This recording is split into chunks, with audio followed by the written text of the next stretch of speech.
I got pretty involved in crystal meth, and that's a pretty quick way to ruin anything you're trying to do.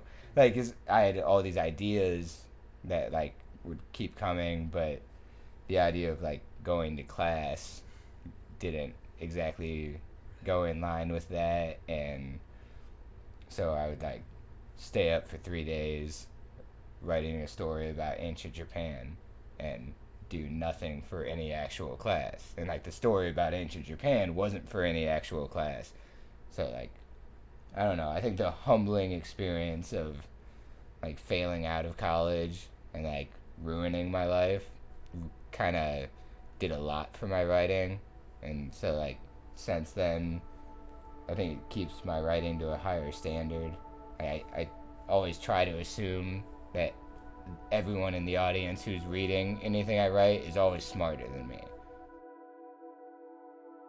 So we're in a church right now, and this is a church sanctuary that was part of a Catholic church up until 2009. So it was empty for a good 2 years until a church in Bay Village bought it. Bay Presbyterian Church is where I used to go, and still my home, definitely. I was interested in using this facility for a arts and music festival.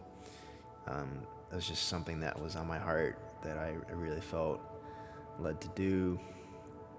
And I basically had looked at a few other locations, and this was one of them. I looked at St. James Church in Lakewood, looked at this one derelict building on 117th in Clifton. And then fast forward to this summer, I always knew that God was calling me to the city and to move out of the suburbs and move to the city. So I eventually made that move very unexpectedly and suddenly at the end of August, and ended up moving into my own place 3 blocks south of here, and ended up having to move out of the place 5 days later because it had an infestation of cockroaches, and I had no roommates. I was by myself. I slept in my car that Thursday night in the garage, and the next day, on Friday night, I ended up coming here. Ended up hooking up with the house directors here in the house next door that I live in now. They took me in and just really opened the place to me just to stay until I had things figured out. And I've been here ever since. Just really became clear that this is where I was called to be. And so this space specifically is where I've kind of felt like led to be like sort of a caretaker for. So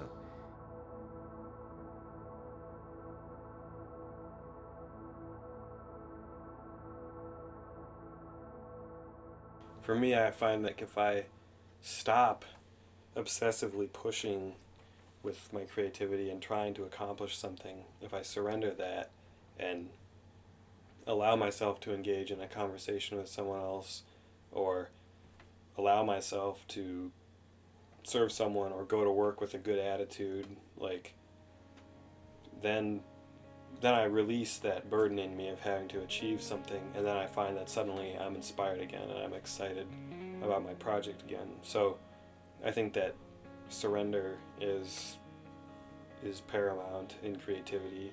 And then, on a little more practical level, I think that something else that renews creativity or is inspiring is just, for me, nature. The peace of the woods, or the peace of a lake, anything that hasn't really been marred by humanity. Anytime you just stop to really study the ecosystem around you, study the detail of it, watch the way that like millipedes crawl over each other and avoid each other and do it so peacefully without missing a beat, like that's just astounding. There's just I think if you let yourself, you can have a great sense of peace from watching the natural world and watching how well it functions and how things bump into each other but don't step on each other.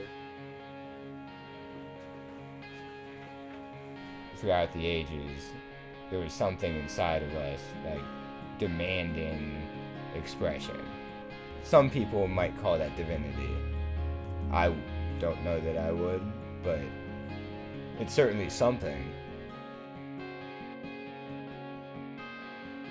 Only humans seem to, time and time again, have something that has to be expressed that has no real purpose other than getting it out.